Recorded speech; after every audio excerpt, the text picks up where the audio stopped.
Bismillahirrahmanirrahim. Assalamualaikum warahmatullahi wabarakatuh. Perkenalkan, nama saya Ivan Ardiansyah dengan NIM 19 15 10 10 2015. Di sini saya akan mempresentasikan hasil kerja saya tentang fasilitator pengadaan pupuk organik, yaitu pemanfaatan limbah ternak kelinci untuk pembuatan pupuk organik cair. Presentasi ini ditunjukkan untuk memenuhi tugas mata kuliah peternakan organik. Sebelum kita membahas tentang isu atau pemanfaatan limbah ternak kelinci untuk pembuatan pupuk organik cair, kita harus tahu dulu apa itu sih fasilitator. Nah, fasilitator adalah seseorang yang membantu sekelompok orang memahami tujuan bersama dan membantu mereka membuat rencana guna mencapai tujuan tersebut tanpa mengambil posisi tertentu dalam sebuah diskusi, seperti itu. Yang pertama ada pendahuluan. Di pendahuluan ini ada 3 poin yang saya cantumkan. Yang pertama, kelinci merupakan ternak yang memiliki potensi besar untuk dipelihara dan diperjualbelikan. Akan tetapi, limbah kotoran ternak yang dihasilkan masih menjadi masalah dalam hal pengelolaannya. Kotoran kelinci ini yang sangat melimpah di sekitar kandang menunjukkan bahwa siklus aliran energi dari peternakan ke pertanian belum berlangsung dengan baik. Pemahaman tentang konsep pertanian terpadu juga terbilang masih rendah, dan sehingga mempengaruhi terjadinya pencemaran lingkungan perairan. Gitu. Selanjutnya ada pupuk organik. Pupuk organik adalah hasil dekomposisi bahan-bahan organik oleh mikroorganisme yang menghasilkan unsur hara yang dibutuhkan untuk pertumbuhan dan pengembangan tanaman. Selanjutnya ada salah satu jenis pupuk organik adalah pupuk kandang.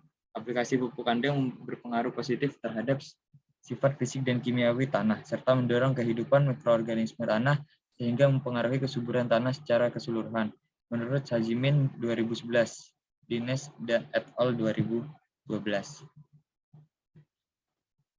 Yang kedua ada manfaat. Apa sih manfaat dari fasilitator ini?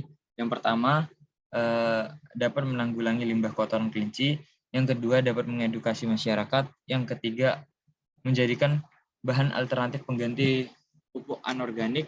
Seperti yang kita ketahui, pupuk anorganik itu bisa dikatakan lebih efektif daripada pupuk organik. Namun, dalam kesehatan tanah, pupuk anorganik ini dapat dikatakan sebagai perusak unsur hara, seperti itu.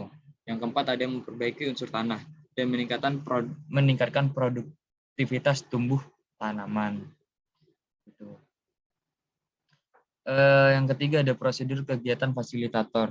Di sini ada 3 prosedur kegiatan. Yang pertama ada observasi dan sosialisasi, pelatihan dan pendampingan praktik pembuatan POC. Yang ketiga penyuluhan pentingnya pupuk organik untuk kesuburan tanah. Yang pertama observasi dan sosialisasi. Tahap awal dari kegiatan ini adalah observasi kondisi lingkungan, potensi peternakan dan pertanian, serta jumlah peternak kelinci dan potensi limbah ternak kelinci yang dihasilkan. Hasil observasi kemudian digunakan untuk menentukan kegiatan pengabdian yang akan dilakukan, serta untuk mengatasi permasalahan yang akan ditimbulkan terkait dengan aktivitas pertanian dan peternakan.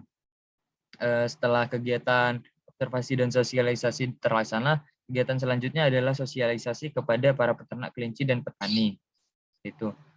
Yang kedua ini pelatihan dan pendampingan praktek pembuatan POC.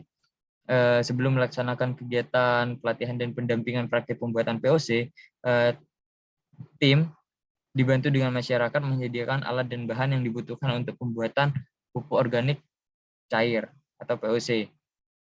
Alat-alat yang dibutuhkan biasanya terpal, skop, drum kapasitas 200 liter, aerator, dan selang plastik, seperti itu.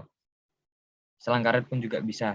Adapun bahan yang yang bisa digunakan dalam limbah pertanian berupa residu panen dan seseras daunan serta kotoran kelinci itu adalah bahan-bahan yang akan digunakan dalam pembuatan POC ini, yaitu limbah pertanian yang tadi saya sampaikan, dan serasah dedaunan dan kotoran kelinci, seperti itu. Yang ketiga adalah kegiatan penyuluhan. Penyuluhan dan pentingnya pupuk organik untuk kesuburan tanah. Tahap ketiga ini dari rangkaian kegiatan adalah penyuluhan tentang pentingnya pupuk organik untuk mempertahankan kesuburan tanah.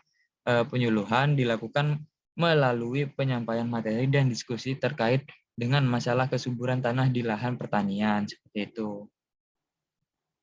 Yang terakhir adalah kesimpulan. Kesimpulan yang dapat diambil dari kegiatan penyuluhan ini adalah kegiatan pelatihan pembuatan pupuk organik atau POC berbahan dasar kotoran kelinci dan penyuluhan tentang pentingnya bahan organik untuk lahan pertanian mampu meningkatkan pengetahuan dan keterampilan petani serta peternak dalam membuat POC. Bukan hanya POC, tapi dengan pupuk-pupuk organik lainnya, dengan memanfaatkan limbah peternakan dan pertanian.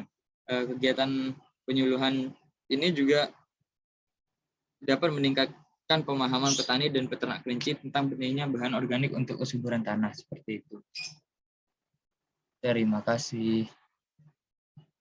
Sekian presentasi dari saya, kurang lebihnya mohon maaf. Wabillahi taufiq wal hidayah. Wassalamualaikum warahmatullahi wabarakatuh.